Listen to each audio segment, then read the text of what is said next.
Aleluya, gloria a Dios. Que el Señor les bendiga a todos, amados hermanos, amigos que nos visitan en esta tarde. Nos alegramos mucho de verles en este lugar. Les damos una cordial bienvenida a la casa del Señor y saludamos a toda la audiencia de nuestro canal Refugio para el Alma TV, donde quiera que se encuentren acá en la ciudad de Medellín y en cualquier lugar de esta nación o también del mundo. A través de la internet se puede llegar a cualquier lugar del mundo, donde quiera que estén.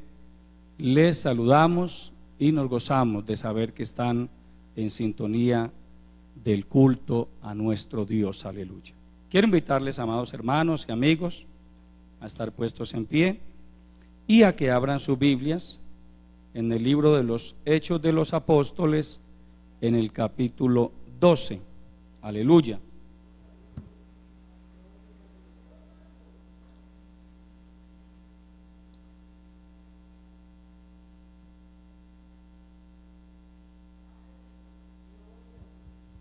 Aleluya, maravilloso el Señor. Hechos de los Apóstoles, capítulo 12. Quiero tomar los primeros 5 versículos de este capítulo. Dice la palabra del Señor de la siguiente manera: en aquel mismo tiempo el rey Herodes echó mano a algunos de la iglesia para maltratarles, y mató a espada a Jacobo, hermano de Juan. Y viendo que esto había agradado a los judíos, procedió a prender también a Pedro.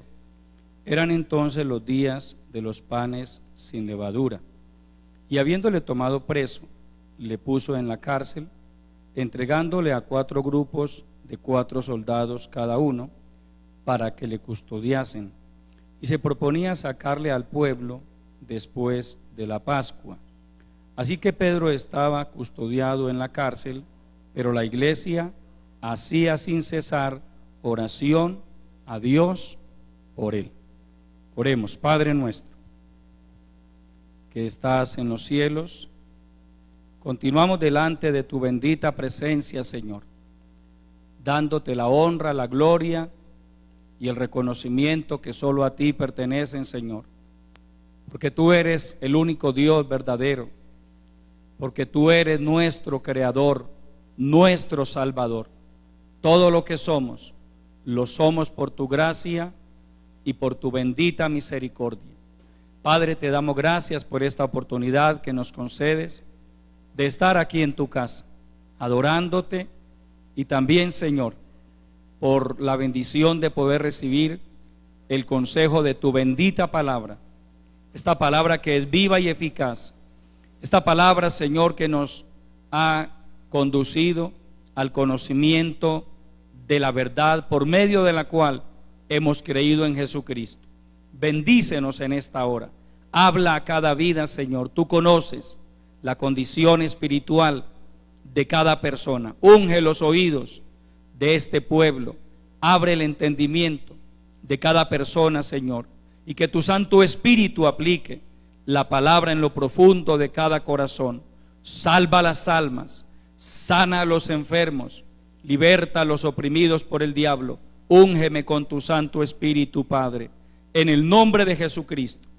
Te lo pedimos y te damos muchas gracias. Amén. Pueden tomar asiento, amados hermanos y amigos. Aleluya. Dios me ha regalado un tema para compartirles en esta tarde que tiene como título: el poder de la oración puede alterar cualquier sentencia. Amén. El poder de la oración puede alterar cualquier sentencia. Aleluya. El poder de la oración, amado hermano, que es algo que es fundamental que el pueblo cristiano lo descubra, porque a veces un creyente puede pasarse años en una congregación sin descubrir el poder que tiene la oración. Amén. el apóstol Santiago dice que la oración eficaz del justo puede mucho. Y eso nos enseña que también hay oraciones ineficaces, oraciones vagas, oraciones que podríamos decir se quedan en el aire, no llegan a la presencia de Dios. Y orar, amado hermano, implica que el cristiano ore de tal forma que el Espíritu Santo le dé testimonio de que su oración ha llegado a la presencia de Dios. Y en la Biblia encontramos, hermano, una cantidad de casos. Podríamos pasar horas hablando de casos, de experiencias bíblicas donde hombres y mujeres que oraron fervientemente, hermano, Dios no los dejó en vergüenza. Dios movió su mano de poder en favor de ellos, en favor de una familia, en favor de su pueblo. Aleluya. En este caso, en este pasaje que hemos tomado, encontramos a un hombre llamado Herodes. Quienes han leído el Nuevo Testamento, pues se encuentran con un Herodes, con varios Herodes en los evangelios y con otros en el libro de los Hechos de los Apóstoles. No son la misma persona. Recuerde que los evangelios narran todo el ministerio de nuestro Señor Jesucristo. La historia que acabamos de leer ocurre en el año 44 de nuestra era, es decir, 14 años después de la muerte del Señor Jesucristo. Y el Herodes que encontramos aquí es o fue Herodes Agripa I, porque Herodes era el título de los monarcas de la dinastía que gobernó Israel durante una buena cantidad de años. Pero cada uno de los 4 Herodes que encontramos en el Nuevo Testamento se caracterizó por una conducta perversa hacia el pueblo de Dios.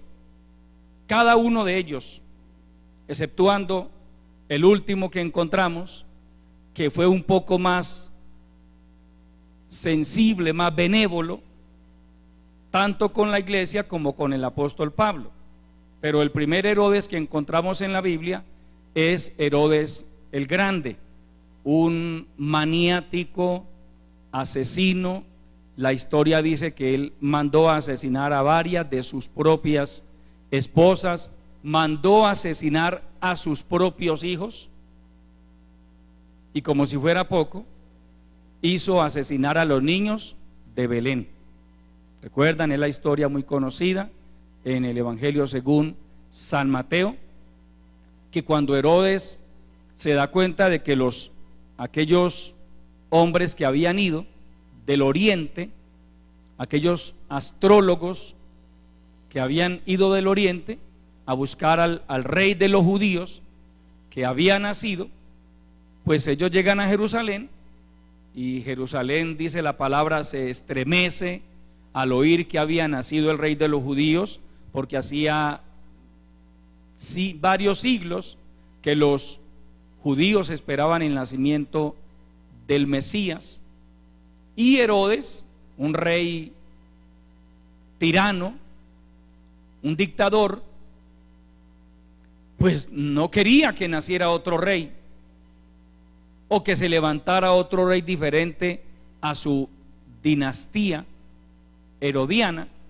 Entonces manda a llamar a estos hombres, les orienta, manda a llamar a los doctores de la ley judíos, les pregunta dónde dicen las escrituras que ha de nacer el Mesías. Ellos le dicen en Belén de Judea, porque así está escrito en el libro del profeta Miqueas. Entonces Herodes envía a los astrólogos a aquel lugar, a Belén, y les dice: id, y cuando encontréis el niño, venid y decídmelo a mí para que yo también vaya y le adore. Pero lo que quería adorar era con una espada, el sinvergüenza, porque él quería matar al niño Jesús. Amén. En ese contexto sí podemos hablar del niño Jesús, de ahí en adelante no. La tradición habla del niño Jesús. Pero yo quiero decirle, amigo, que está en este lugar y que nos ve a través de nuestro canal, que el niño Jesús no existe. Amén. El niño Jesús del que se habla en este tiempo es un ídolo, porque sí nació, Jesús nació como un bebé, pasó por todo ese proceso, por toda esa etapa de llegar a gatear, aprender a dar los primeros pasos, fue un adolescente, fue un joven, pero se hizo adulto, y a la edad de 30 años aproximadamente comenzó su ministerio, la labor para la cual su padre lo había enviado aquí a la tierra. Su ministerio dura unos 3 años y medio y termina con la muerte en la cruz del Calvario. En la cruz del Calvario muere un hombre, Jesucristo, el Hijo de Dios, de unos 33 años aproximadamente, no un niño. Amén. Entonces las cosas hay que llamarlas por su nombre. Por eso los cristianos no adoramos a ningún niño Jesús. Tampoco adoramos a María, por la sencilla razón de que las escrituras prohíben la adoración de otras personas. Las escrituras jamás promueven la adoración de otras personas. En la tradición católica se dice que María es la madre de Dios. María no es la madre de Dios, porque Dios es eterno. Amén. Dios no tiene principio ni fin. María sí nació en Israel unos años antes de que viniera Jesús al mundo. Uno puede intuir que María tendría unos 20 años aproximadamente cuando el ángel la visitó y le manifestó el propósito que Dios tenía con ella. La había escogido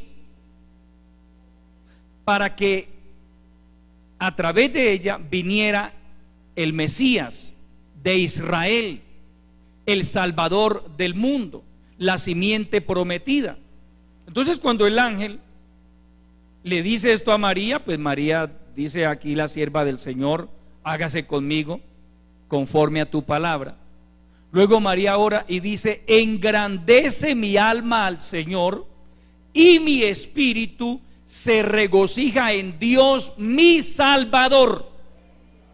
Óigase bien, hermano y amigo, la propia María, la madre biológica de nuestro Señor Jesucristo, porque nuestro Señor Jesucristo también es eterno. En su oración del capítulo 17 de San Juan, usted ve al Señor Jesucristo orando al Padre y pidiéndole: ahora pues, Padre, glorifícame tú al lado tuyo con aquella gloria que tuve contigo antes que el mundo fuese. Antes que el mundo existiera, ya existía el Señor Jesucristo. Simplemente que en un momento de la historia, Pablo dice en su carta a los Gálatas: pero cuando vino el cumplimiento del tiempo, porque Dios todo lo hace en su tiempo. Amén. Con Dios las cosas no ocurren al azar ni por accidente.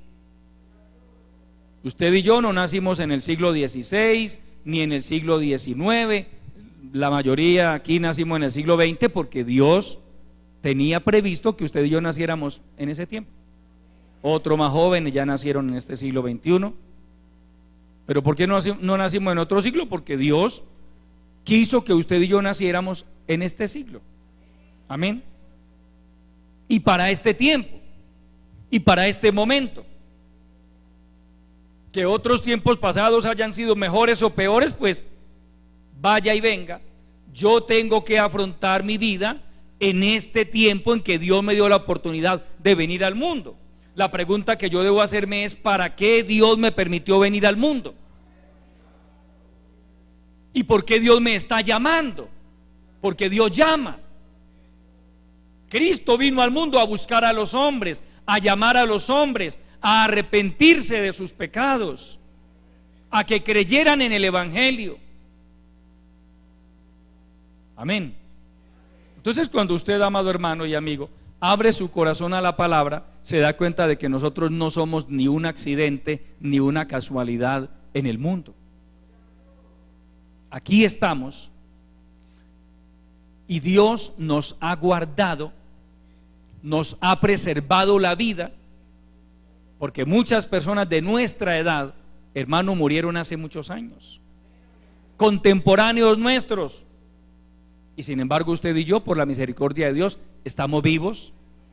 Y un día Dios llamó a la puerta de nuestros corazones a través de su bendita palabra, nos llamó a la salvación. Amén. A eso llama Cristo, en primer lugar, a la salvación; en segundo lugar, al servicio. Porque Dios busca hombres que le adoren, hombres y mujeres que le sirvan. Si usted estudia un poco acerca de la historia de la iglesia, pues, amado hermano, se da cuenta de que la iglesia lleva un poco más de 2000 años sobre la tierra, y Dios la ha llevado adelante a través de hombres y mujeres, no de ángeles. Dios hubiera podido, hermano, dejar ángeles aquí en la iglesia dirigiendo la tierra, aquí en la tierra, dirigiendo la iglesia, pero no. El Señor Jesucristo formó a un grupo de 12 hombres. Uno se dañó, Judas Iscariote, y quedaron 11. Y a esos 11 el Señor les delegó la responsabilidad de ir por todo el mundo y predicar el evangelio a toda criatura, para que todo el que creyese y fuere bautizado sea salvo, y el que no crea será condenado. Antes de que usted y yo, amado hermano y amigo, escucháramos la palabra, no éramos salvos. Amén. Yo no era salvo y usted no era salvo, amado hermano. Vinimos a ser salvos a partir del momento en que abrimos nuestros corazones a Dios, creímos en Jesucristo y lo recibimos como nuestro Salvador personal. Entonces encontramos en el Nuevo Testamento a unos hombres de una dinastía, la dinastía herodiana, que se levantan contra el pueblo de Dios. Herodes el Grande quiso asesinar nada más y nada menos que al niño Jesús. Es decir, Satanás, que el Señor lo reprenda, a través de Herodes el Grande, el diablo es atrevido, amado hermano. Satanás quiso frustrar los planes de Dios.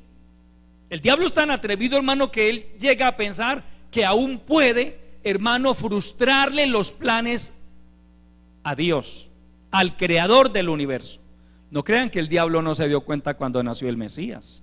Claro que él se dio cuenta, y por eso lo quiso matar. Pero Dios tomó el control, Dios preservó al niño Jesús. Dios le dijo a José: Herodes va a buscar el niño para matarlo, levántate con María, su madre, y vete a Egipto, quédate allá hasta que yo te diga.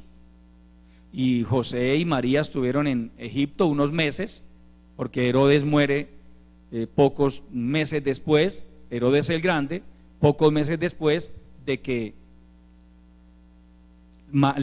después de la matanza de los niños en Belén.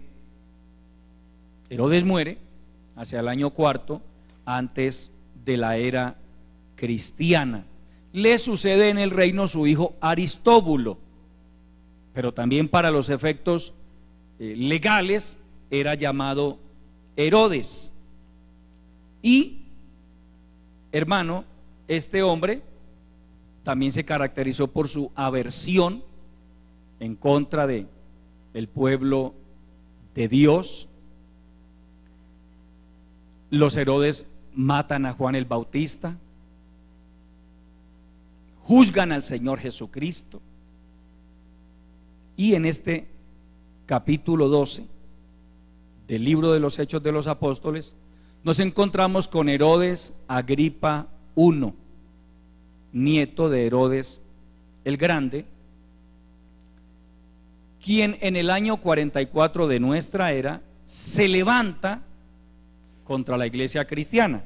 Usted lee que nos dice: en aquel mismo tiempo el rey Herodes, es decir, Agripa I, echó mano a algunos de la iglesia, es decir, cristianos, para matarles, y mató a espada a Jacobo, hermano de Juan, Juan el autor del Evangelio según San Juan. Y viendo que esto había agradado a los judíos, procedió a prender también a Pedro.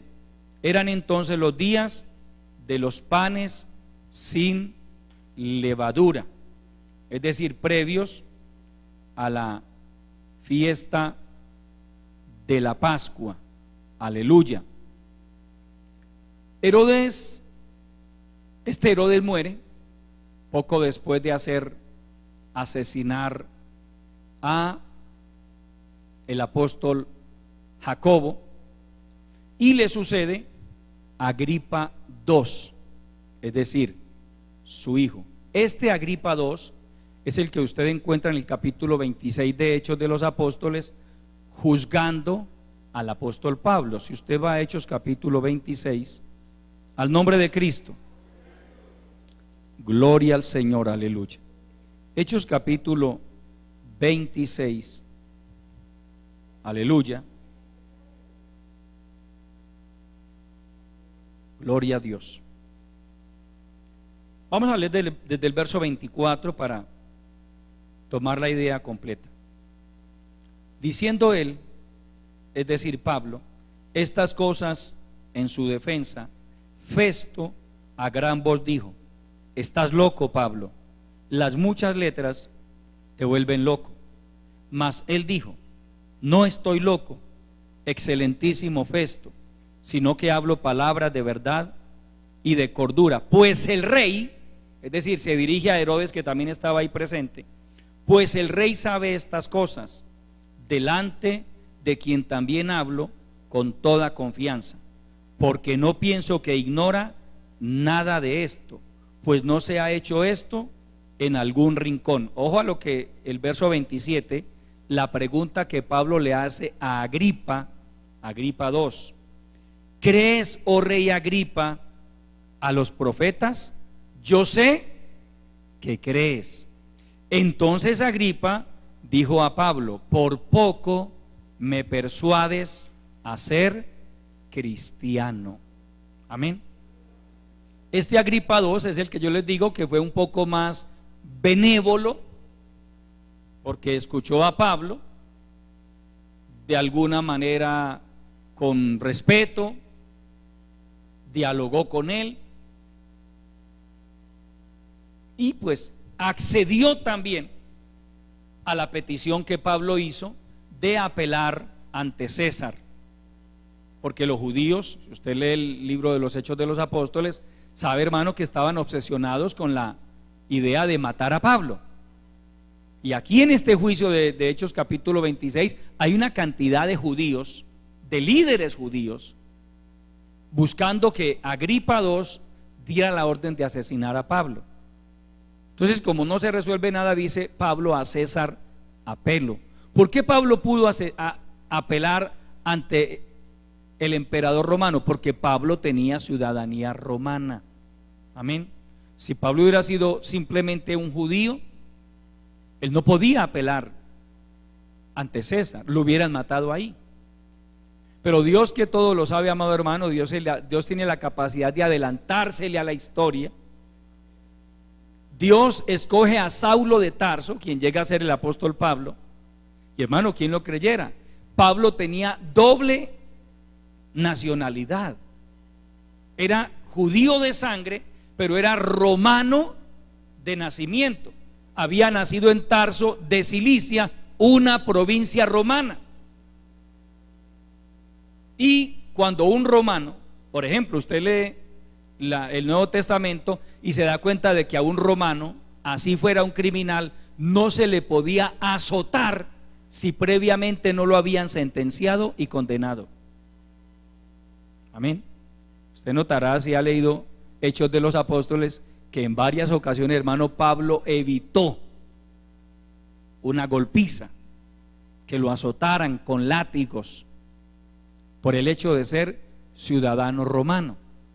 Entonces, cuando Pablo dice a César apelo, hermano, no hay una casualidad ahí tampoco, no, es que Dios ya le había revelado a Pablo que lo iba a llevar a Roma. Qué tremendo, amado hermano. Mire, el imperio romano, enemigo del evangelio, y Dios usó al imperio romano para financiar el viaje y la estadía de Pablo en Roma. Mire, lo llevó a Roma el imperio romano, y en Roma el imperio romano le pagó arriendo 2 años. Qué tremendo, amado hermano. Enemigos del evangelio, y Dios los puso a financiar el proyecto misionero del apóstol Pablo. Dios le había dicho a Pablo: es necesario que comparezcas ante César, es necesario que des testimonio de mí allá en Roma. Y Pablo no tuvo que preocuparse de dónde sacó los pasajes para ir a Roma, porque era un viaje largo de varios meses cruzando el Mediterráneo. No, Dios se encargó de todo. Los mismos perseguidores del evangelio, los mismos enemigos del evangelio, Dios los usó para financiar el viaje y la estadía de Pablo allí en Roma. Gloria al Señor. Entonces, volviendo a la historia de Herodes Agripa I, el que nos ocupa en esta hora, el del capítulo 12, nos dice que este hombre se levantó contra la iglesia.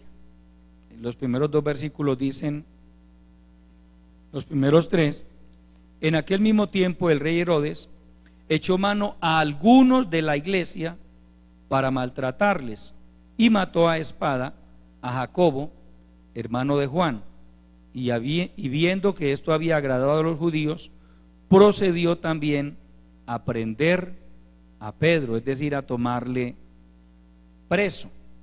Como eran los días previos a la Pascua, no le hizo matar en el momento, sino que quiso dejar para después de la Pascua, que, como ustedes saben, es la fiesta más importante de los judíos.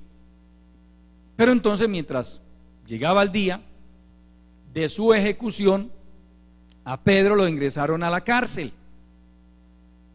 Ya estaba, hermano, sentenciado. Era el propósito de Herodes matar a Pedro, pero lo que marcó la diferencia, hermano, es lo que nos dice los versículos 4 y 5. Léalos, por favor. Y habiéndole tomado preso, le puso en la cárcel, entregándole, óigase bien, a 4 grupos de 4 soldados cada uno, para que le custodiasen, y se proponía sacarle al pueblo después de la Pascua. Así que Pedro estaba custodiado en la cárcel, pero la iglesia hacía sin cesar oración a Dios por él. Aquí el detalle, hermano, es sumamente importante. Pedro estaba custodiado en la cárcel, ya sentenciado a muerte después de la Pascua, moría. Pero la iglesia se resistió a la idea de que mataran al apóstol Pedro. Y hay unos detalles acá importantes, amados hermanos. Dice que Herodes puso a 4 grupos de soldados, de 4 unidades cada uno, es decir, 16 soldados, que por turnos lo custodiaran. ¿Por qué? Miren, normalmente un preso bajo el imperio romano era custodiado por un soldado. El preso estaba a la izquierda del soldado atado con una cadena, y esa cadena estaba unida también al soldado. El soldado tenía su mano derecha libre. En caso de que el preso se pusiera un poco intenso, pues el soldado podía sacar su espada y lo mataba. Pero en este caso, Herodes pone 4 grupos de 4 soldados cada uno. ¿Por qué? Herodes entendía la importancia del apóstol Pedro.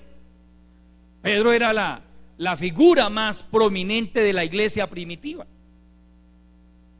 Entonces Herodes supuso que si lo dejaba simplemente bajo la custodia de un soldado, podían venir 10, 15, 20 cristianos y lo libertaban. Mataban al soldado y se llevaban a Pedro. Entonces Herodes ordenó una guardia especial para custodiar a Pedro mientras llegaba el día de su ejecución. Pero oh sorpresa, amado hermano, cuando Dios se propone hacer algo, cuando Dios se propone intervenir en alguna situación, no hay sistema de seguridad que pueda impedir que Dios lleve a cabo sus propósitos. Todo lo bonito, amado hermano, de uno contar con el Dios Todopoderoso, de uno confiar en Él. Es que el diablo se puede levantar de la manera que quiera, amado hermano, pero Dios siempre tendrá el poder para desbaratar sus planes, para guardar a sus hijos, al nombre de Cristo. Leamos ahí mismo en ese capítulo, desde el verso 6 hasta el verso 11. Dice: cuando Herodes le iba a sacar, aquella misma noche estaba Pedro durmiendo entre 2 soldados, sujeto con 2 cadenas, y los guardas de la puerta custodiaban la cárcel. Pare un momento ahí, por favor, hermano. Quiero resaltar un detalle muy interesante acá. Al otro día mataban a Pedro. Dice que al otro día lo iban a sacar. ¿Para qué? Para matarlo. Pero me llama la atención, hermano, Pedro estaba durmiendo plácidamente. Si hubiera sido para un evangélico de esos bien flojos, permítame el término, hermano, esa noche no duerme deprimido, llorando toda la noche. Pedro se acostó a dormir como si nada, hermano. Amén. Señor, en tus manos encomiendo mi vida.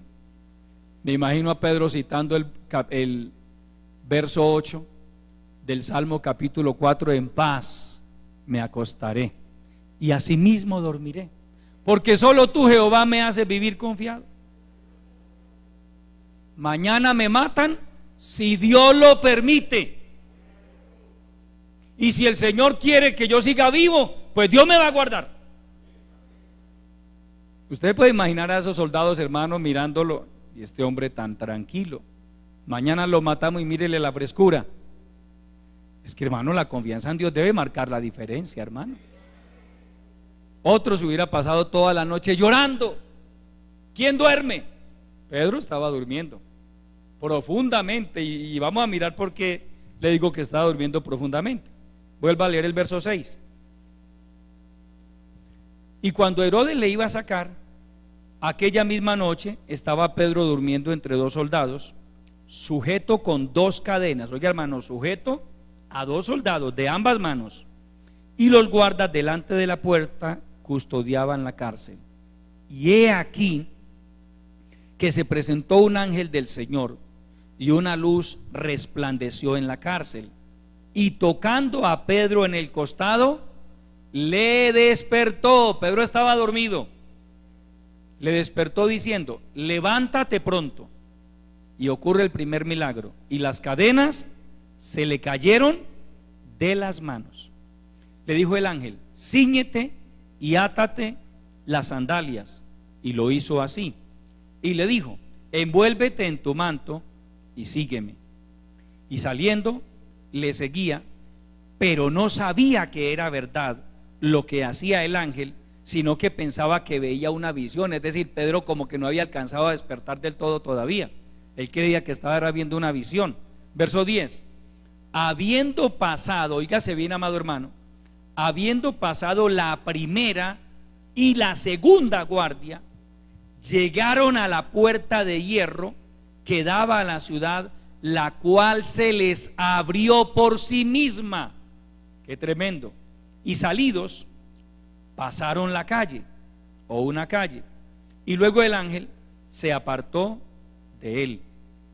Entonces Pedro, volviendo en sí, es decir, despertando del todo, dijo: ahora entiendo verdaderamente que el Señor ha enviado su ángel y me ha librado de la mano de Herodes y de todo lo que el pueblo de los judíos esperaba. ¿Qué esperaba el pueblo de los judíos? Pues que mataran a Pedro. Hermano, los judíos, enemigos del evangelio, se alegraban cada vez que mataban a un cristiano. Entonces ellos dirían: van a matar al líder, que era Pedro, y ya con esto los acabamos a todos.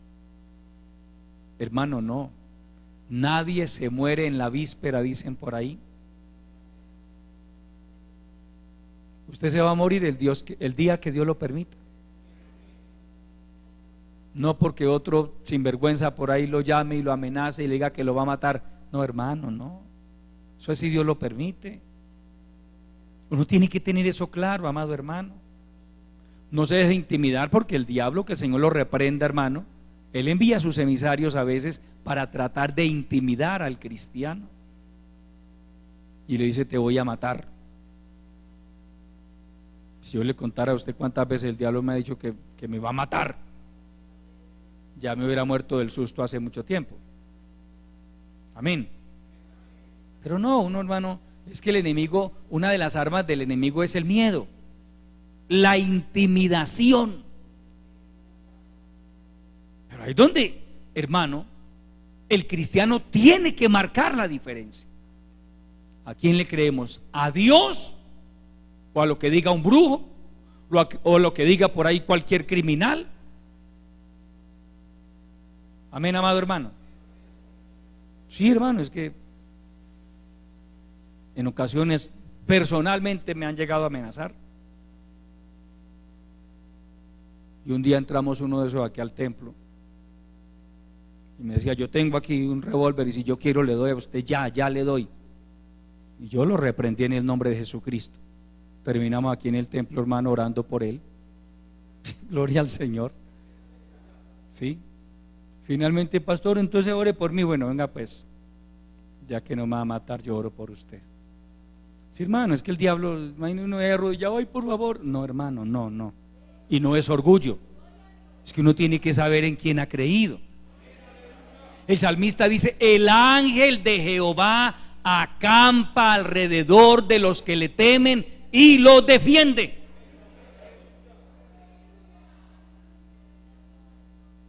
Amén, amado hermano. El ángel de Jehová. Uno tiene que aprender a creerle a Dios. Hace muchos años llegó un tipo a la iglesia, de esos que yo ya no volví a atender, porque llegan disque desesperados por recibir a Cristo. ¿Y quién le dijo a usted que un inconverso sabe que necesita recibir a Cristo? Ya, hermano, claro, las experiencias le enseñan a uno. Pastor, yo necesito recibir a Cristo. ¿Qué le pasó? No, y me contó una historia, hermano, que estaba amenazado, que él trabajaba con un tipo muy peligroso, que ese tipo era malo. Él me dijo: pastor, ese tipo es malo, ese tipo mata a la gente de esta y esta manera. Pastor, yo necesito recibir a Cristo porque yo me tengo que ir de por aquí, cosa que si yo me voy y me matan. Hermano, me habló de la Biblia. Oré por él, y cuando terminó la oración me cobró, hermano, la oración, que si le daba con qué irse. Bueno, está bien, no recuerdo, saqué algo y se lo di. Como a los 3 días, hermano, terminamos un ayuno y llega el tipo. Termina el ayuno y el tipo que llega: pastor,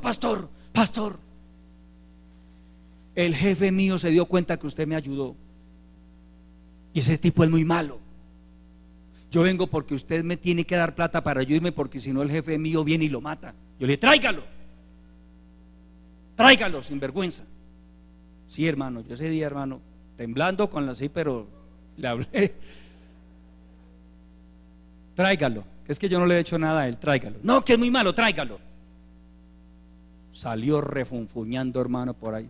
Nunca más volvió el sinvergüenza. Se mire, hermano, que hay gente que la usa el diablo para tratar de intimidarnos. ¿Ve? Y uno tiene que creerle a Dios. Los hijos de Dios no andamos por ahí buscando problemas, no andamos haciéndole daño a nadie, pero hermano, uno tampoco puede permitir que cualquier desocupado por ahí venga a infundirle temor. No, amado hermano, nuestras vidas están en las manos del Dios Todopoderoso, hermano. Mire aquí a Pedro, durmiendo plácidamente, al otro día lo mataban. Usted dirá, hermano, mañana tengo una cita odontológica, voy a descansar porque me toca ir bien. El odontólogo me dijo que durmiera bien porque mañana me extraen una cordal, por decir algo. Pero aquí la cita era con la muerte, mañana me matan. Otro no, hermano, no duerme, deprimido, llorando toda la noche. Pedro se acostó y durmió plácidamente hasta que el ángel lo despertó, hermano. Si el ángel no lo despierta, le dan las 8 de la mañana ahí dormido. Tranquilo, hermano. ¿De qué habla eso? De la paz de Dios. Cuando el hombre, la mujer de Dios tiene paz, puede dormir tranquilamente, hermano. Así haya problemas. ¿Quién no tiene problemas? ¿Quién no tiene dificultades? Pero la diferencia del Hijo de Dios es que a pesar de los problemas, es que a pesar de las dificultades, Él tiene paz en su corazón. Y sus problemas están en la presencia de Dios. Le he entregado mis problemas al Señor, le he pedido, Señor, ayúdame, ábreme puertas, bendíceme. Entonces dice, en paz me acostaré y asimismo dormiré, porque solo tú, Jehová, me haces vivir confiado. Aleluya. Vamos a buscar por allí un pasaje que es muy importante. Vaya al libro de los Salmos, capítulo 127. Gloria a Jesucristo. Libro de los Salmos, capítulo 127. Leamos los primeros 2 versículos. Si Jehová no edificare la casa, en vano trabajan los que la edifican. Si Jehová no guardare la ciudad, en vano vela la guardia. Por demás es que os levantéis de madrugada y vayáis tarde a reposar, y que comáis pan de dolores, pues que a su amado dará Dios el sueño. Estos 2 versículos, amados hermanos, hablan acerca de la necedad de los afanes de la vida. Usted ve la gente, hermano, desesperada, corre para allá, va a comer, no tengo tiempo, va a ir al culto, no tengo tiempo, vamos, no puedo, tengo que hacer esto, tengo que hacer lo otro, tengo que ir allá, y la Biblia le dice, mire, si Jehová no edificare la casa, en vano trabajan los que la edifican. Si Dios no guarda una ciudad, si Dios no guarda su casa, si Dios no guarda mi casa, por demás es que pongamos una guardia, unos vigilantes ahí, hermano. Y dice, por demás es que os levantéis de madrugada y vayáis tarde a reposar. Esa gente que se levanta a las 3 de la mañana, no a orar, a trabajar, a estudiar, y a las 12 de la noche no se han podido acostar. Hermano, ¿por qué? Estoy muy ocupado, vivo muy ocupado. Son las 3 de la tarde, no he desayunado porque no tengo tiempo. No tiene tiempo ni para desayunar. Y entonces si se le desarrolla un cáncer gástrico bien terrible, ¿qué? Es necedad. Los afanes de la vida, amado hermano, amigo, lo único que hacen es robarle la paz a la persona. la enferman y no hace nada. Mire, por demás, es decir, puede hacer lo que quiera, puede trabajar 18 horas al día, pero si Dios no interviene para resolver sus problemas, no se van a resolver. Esto habla, amado hermano, de la importancia de aprender a confiar en Dios. Mis problemas están en la presencia de Dios. Oro al Señor, le presento mis problemas, confío en que Él me va a ayudar, creo que Él me puede ayudar y estoy tranquilo. Amén, amado hermano. Estamos tranquilos. ¿Por qué, hermano? Porque yo estoy confiando en el Señor. Algo irá a hacer el Señor. Tengo problemas, tengo dificultades, tengo esta necesidad, tengo la otra. Pero hermano, ¿usted por qué lo ve uno sonriendo y tranquilo? Porque mis problemas están en la presencia del Señor. ¿Para qué me quiere ver deprimido? Usted no ve que hay gente con solo mirarla, usted dice algo le pasa. ¿Qué le pasa? Tengo problemas. Y empieza, hermano, algunos se ponen a llorar. Con solo hacerle la pregunta, ¿qué le pasa? Asoman un par de lágrimas. Es decir, una depresión reprimida, una ausencia de paz total. Por demás es que os levantéis de madrugada y que vayáis tarde a reposar y que comáis pan de dolores, es decir, hermano, que coma mal. Yo me quedo aterrado cuando una persona, hermano, me dice a mí que a las 12, 1 de la tarde no ha desayunado. ¿Por qué? Porque tengo problemas. Y yo no sabía que aguantar hambre resuelve los problemas, hermano. ¿Ah? Que por ponerse a aguantar hambre. Pero es que dice, hermano, es que no me pasa la comida. A mí sí me pasa. A mí sí me pasa, hermano. Yo sagradamente antes de las 8 de la mañana, con problema o sin problema, yo estoy desayunando, hermano, contento. Amén. Con problema o sin problemas. Y al mediodía también el almuercito, gracias a Dios, me pasa. Sí, hermano. Es que usted no tiene problemas. ¿Quién no tiene problemas? Vaya, pregúntele al presidente de la República a ver si tiene problemas. Todos los problemas de este país están sobre las espaldas de él. Vaya, pregúntele al comandante del ejército a ver si tiene problemas. Tiene problemas. Entonces, ¿qué es lo que marca la diferencia, hermano? La paz de Dios.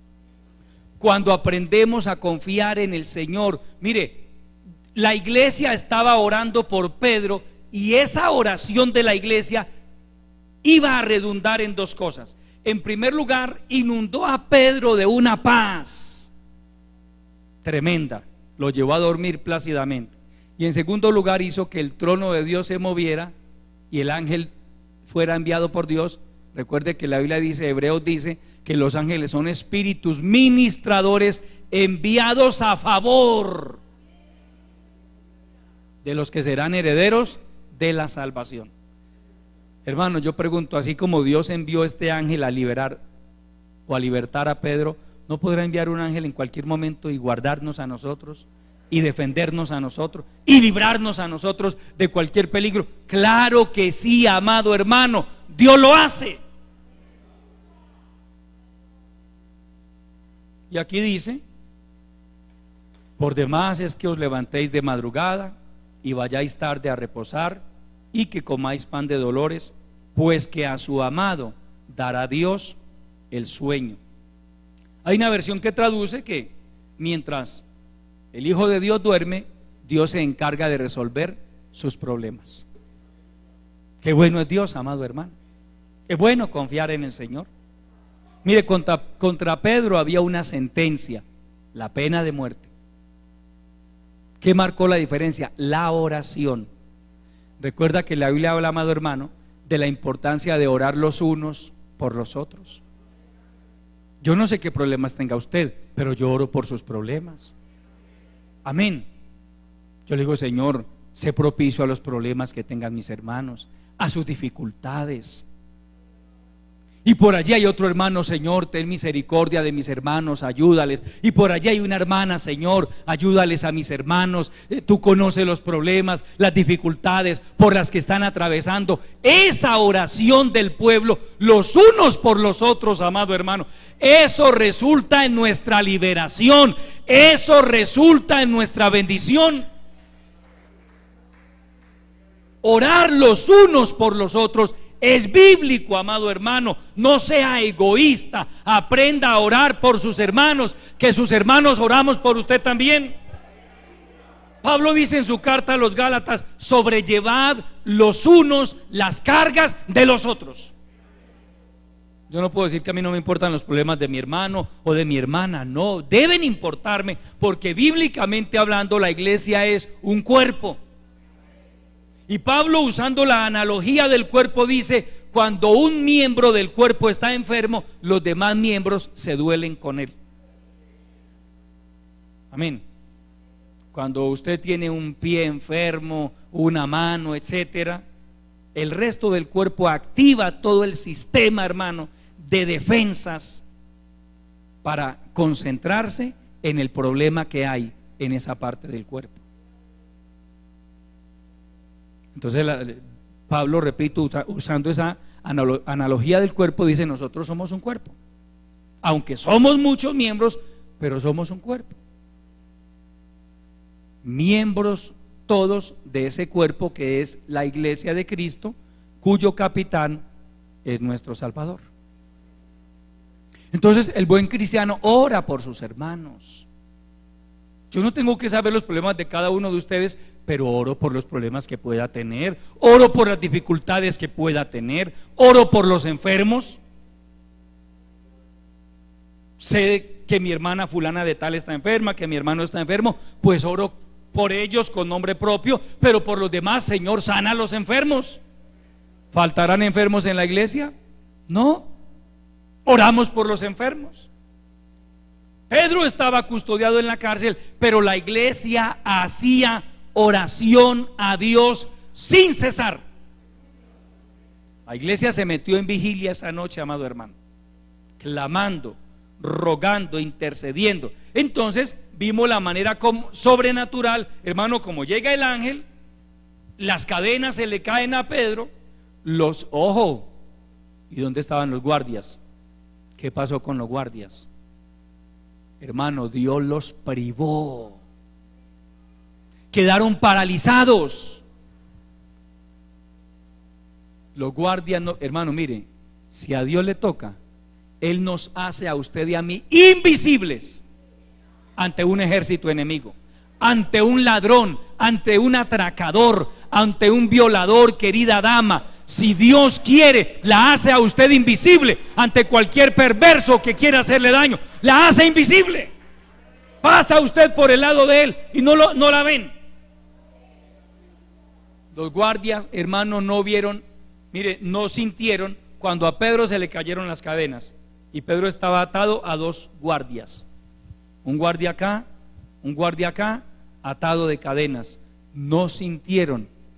Comenzaron a pasar los diferentes filtros de seguridad y había guardias en cada filtro, no se dieron cuenta.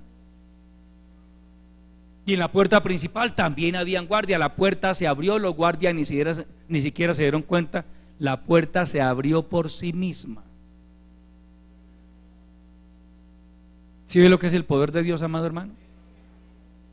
Y este Dios que hizo esto es el mismo Dios de hoy. Él sigue siendo poderoso. Él sigue teniendo cuidado de nosotros.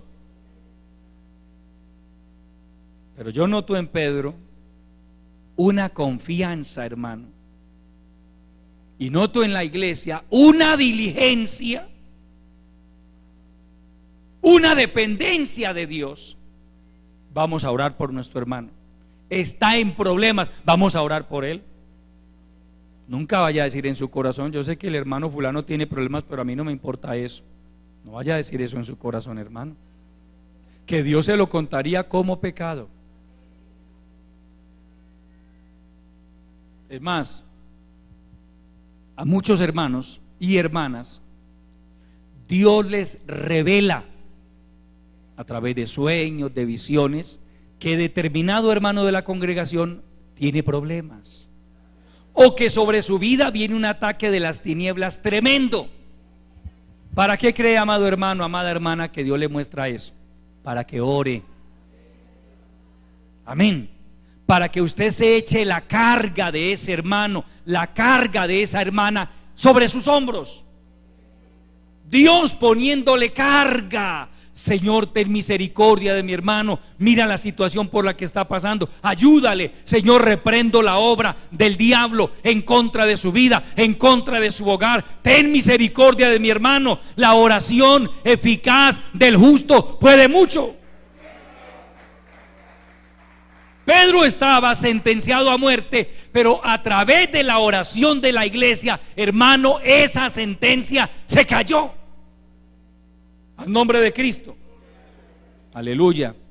Entonces, hermano, mire, a Pedro se le abren las puertas de la cárcel milagrosamente, pero ahora se iba a encontrar con una puerta más difícil de abrir. ¿Sabe cuál era la puerta más difícil de abrir? La puerta de la incredulidad de algunos hermanos de las iglesias. En toda congregación hay gente incrédula, hermano, creyentes de poca fe. No son maleados, no son corrompidos, pero son de poca fe. Son débiles en la fe. Les cuesta creerle a Dios. Había una vigilia, estaban orando por la liberación de Pedro, y mire lo que pasa. Lea a partir del verso 12 en Hechos capítulo 12, al nombre de Cristo. Verso 12, verso 11 mejor. Entonces Pedro, volviendo en sí, dijo: ahora entiendo verdaderamente que el Señor ha enviado su ángel y me ha librado de la mano de Herodes y de todo lo que el pueblo de los judíos esperaba. Y habiendo considerado esto, llegó a casa de María, la madre de Juan, el que tenía por sobrenombre Marcos, donde muchos estaban reunidos orando. Cuando llamó Pedro a la puerta del patio, salió a escuchar una muchacha llamada Rode, la cual, cuando reconoció la voz de Pedro, de gozo, no abrió la puerta, sino que corriendo adentro dio la nueva de que Pedro estaba a la puerta, y ellos le dijeron: estás loca. Mire, hermano, pare ahí por favor. Entonces oramos para que Dios lo libere, y si lo libera no creemos. Qué paradoja. ¿Ah? Sale la hermana Rode. ¿Quién es? Yo, Pedro, ábreme. Le da una alegría a la muchacha que no atina a abrir la puerta y corre adentro. Hermanos, allá está el hermano Pedro. Usted está loca. ¿Cómo se le ocurre? Mire, hermano, esto es un poco contradictorio. Y no crea, esto pasa en las iglesias. Creyentes orando para que Dios haga un milagro, pero en el fondo no creen que Dios puede hacer el milagro. Que Pedro está en la puerta, sí, usted está loca. Entonces, ¿para qué estaban orando? No estaban orando para que Dios hiciera un milagro. No estaban orando para que Dios, si era su voluntad, libertara al hermano Pedro. Pues Dios lo hizo. Y mire, van más allá, hermanos, que era en serio que no creían. Verso 15. Y ellos le dijeron: estás loca. Pero ella aseguraba que así era. Entonces ellos decían: es su ángel. O sea, ni por A ni por B, hermano. Entonces lo que hay allá es un ángel, pero Pedro no es. Estamos orando por la liberación de Pedro, pero no creemos que ese sea Pedro. Hay que poner, hermano, las cosas en orden aquí en la mente. Si yo estoy orando por algo, yo debo creer que en cualquier momento Él me va a abrir la puerta. Y usted debe estar muy atento, porque a veces Dios abre la puerta, pero el creyente, hermano, no se da por entendido y no entra. Cuando Dios nos abre una puerta es para que entremos, amado hermano, es para que entremos. Mire, Él responde las oraciones. Dios responde oraciones, amado hermano. Si usted ora con fe, si usted ora de todo corazón, si usted ora fervientemente, si usted persevera en la oración, hermano, su oración va a obtener una respuesta de parte de Dios. Amén. Yo encuentro a hombres como Daniel, como a Zacarías, el padre de Juan el Bautista, a quienes vienen ángeles y les dicen: tu oración ha sido oída. Amén. Tu oración ha sido escuchada. Amado hermano, su oración ha sido oída en el cielo. Dios ha escuchado su oración ya. Él ya ha escuchado su oración.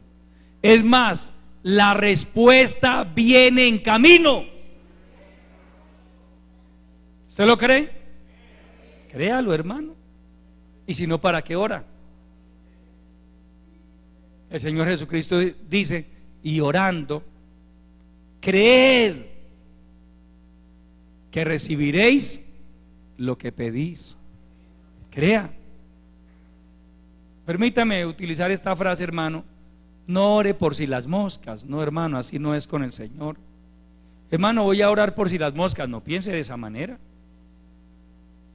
No, oramos es creyendo. Primero, que Dios oye nuestras oraciones.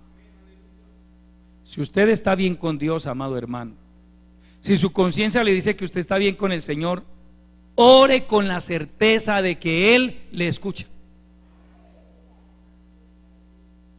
Porque hay creyentes, hermano, que se dejan engañar del enemigo y terminan preguntándose: hermano, ¿será que Dios sí me escucha? ¿Y por qué la duda? Si yo estoy bien, si mi conciencia me dice que las cosas están bien con el Señor, que yo no ando en pecados, pues hermano, Dios me escucha. Claman los justos y Jehová oye. Y no solo oye, los libra de todas sus angustias. ¿Sí ve cómo, hermano, con el Señor? Claman los justos y Jehová oye. Es que Dios oye, Dios no es sordo. Es el pecado lo que impide que la oración llegue a la presencia de Dios. Pero si usted está bien, hermano, en esa parte, su oración llega a la presencia del Señor. Pero también debemos entender que el enemigo de nuestras almas, él trata de impedir que la oración llegue a la presencia de Dios. De ahí la importancia de perseverar en la oración. Pablo habla acerca de la importancia de perseverar. Hermano, allá en el espacio se libran unas batallas impresionantes, batallas espirituales. Y quien lo creyera, la oración del pueblo hace que esas batallas terminen en favor nuestro. Ahí lo encuentra usted en el caso de Daniel. Llevaba 21 días orando y ayunando. Y el ángel le dice: desde el primer día en que dispusiste tu corazón para humillarte en la presencia del Señor, yo fui enviado a ti con la respuesta. Desde el primer día. Pero ¿qué pasó? Que se me opuso el ángel de Persia. Es decir, un demonio, un principado se le opuso. Pero como Daniel seguía orando, como Daniel seguía perseverando en la oración, hermano, finalmente el ángel pudo llegar con la respuesta. Al nombre de Cristo. Yo no sé, amado hermano, cuál sea su lucha, cuál sea esa petición que usted dice, hermano, es que por más que oro no pasa nada. No, no es que no pase nada, hermano, es que quizá usted ha bajado la oración y eso ha hecho que el enemigo tome ventaja. En el caso de esta iglesia primitiva, hermano, dice, hacía oración sin cesar. Orad sin cesar. Hermano, la oración en todas las épocas ha marcado la diferencia en cualquier situación. La oración. La oración. Ore. Créale a Dios. Dios es fiel. Dios es real. Siga orando. Siga creyendo. No desmaye, amado hermano, amada hermana, no desmaye. Sígale creyendo al Señor. Alabe a Dios, confiese victoria, declárese libre, declare su hogar en victoria, declare su hogar en bendición, declare su mente libre, declare su corazón libre de toda opresión satánica. Dígale, Señor, dame poder, Señor, necesito poder, lléname con tu santo poder, auméntame la fe, Dios mío, dame fe para creer que tú me estás escuchando, dame fe para mantenerme firme, Señor, dame la victoria, Padre. Es que por eso, amado hermano, el buen cristiano no puede hacer oracioncitas por ahí de 5 pesos. Amén. No, hermano, el buen cristiano debe sacar tiempo para orar. Porque es que a veces por tantos afanes no oramos. Está orando, no, hermano, ¿por qué? No me queda tiempo, no me queda tiempo. ¿Y quién es el dueño del tiempo? Pues Dios. Es una actitud necia. No orar, no buscar a Dios, que porque no nos queda tiempo. Y yo le pregunto, ¿y quién es el dueño de su tiempo y quién es el dueño de mi tiempo? ¿Ah? Pues Dios. Entonces, ¿por qué no sacar algún espacio de tiempo para dedicarle al que nos da el tiempo? Al que nos da la vida. Óigase bien lo que dice la palabra. Él es el que abre y nadie puede cerrar, pero también Él es el que cierra y nadie puede abrir. Si Dios le cierra las puertas a una persona, nadie se las puede abrir. Y cuando Dios me abre a mí las puertas del reino de los cielos, nadie las puede cerrar. Entonces mire la actitud necia en la que a veces incurrimos. No oramos porque no tenemos tiempo. Y yo tengo demasiado trabajo, hermano, y yo tengo demasiadas ocupaciones, y yo no busco a Dios es porque no me queda tiempo. Y si Dios dijera que usted se muera esta noche, ¿qué? Puede pasar. Y no le estoy deseando la muerte a ninguno, pero puede pasar. ¿Se acuerda de aquel rico? Preocupado, muy preocupado, no por su vida espiritual, porque todos sus graneros, es decir, todas las bodegas donde él almacenaba sus cosechas, estaban llenas y no tenía donde más almacenar. Esa era su preocupación. Y hermano, reventándose la cabeza, ¿qué hago? ¿Qué hago? No tengo donde más almacenar. ¿Qué hago? Hasta que dijo, ya sé lo que voy a hacer. Voy a derribar estas bodegas y voy a construir unas mucho más grandes y las voy a llenar. Y después le diré a mi alma, alma, muchos bienes tienes guardados para muchos años. Come, bebe, regocíjate. E inmediatamente le vino una voz del cielo que le dijo, necio, esta noche vienen a pedirte tu alma. Esta noche. Y todo lo que has conseguido, ¿de quién será? Necio. Dios lo llamó necio porque su preocupación eran las cosas de aquí. Y sí, hay que trabajar por lo de acá también, pero sin descuidar nuestra relación con Dios, porque usted y yo dependemos completamente de Él. Usted y yo vamos a salir adelante solo con la ayuda de Dios.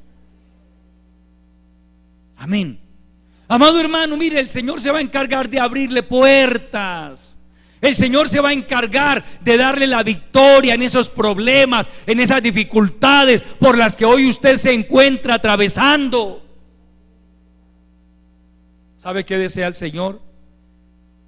Ver en usted, en mí, un corazón contrito y humillado, un corazón doblegado ante su presencia, que le diga: Señor, si tú no haces algo, yo no soy capaz. Ayúdame, Señor, ten misericordia de mí. Y Dios es bueno, amado hermano. La Biblia está llena de ejemplos, y la Biblia y la iglesia está llena de testimonios de que Dios sigue siendo tan real como lo ha sido a través de toda la historia. Había una sentencia contra Pedro, la oración tumbó esa sentencia. Satanás, que el Señor lo reprenda, se ha levantado contra el pueblo cristiano, pero la iglesia tiene el poder para derribar esos argumentos del diablo, esas sentencias. Amén. Y seguir avanzando con la ayuda del Dios Todopoderoso. Póngase de pie, amado hermano. Vamos a darle gracias al Señor por su bendita palabra. Padre nuestro, que estás en los cielos, te alabo, mi Señor. Te doy mil gracias por haberme permitido compartir este consejo de tu bendita palabra. Gracias te damos, Señor, por ser tan bueno con nosotros, por recordarnos que tú estás dispuesto siempre a ayudarnos, a bendecirnos, a darnos la victoria, Padre, que independientemente del problema, de la dificultad por la que cualquiera de tus hijos estemos atravesando, tú sigues siendo el Todopoderoso.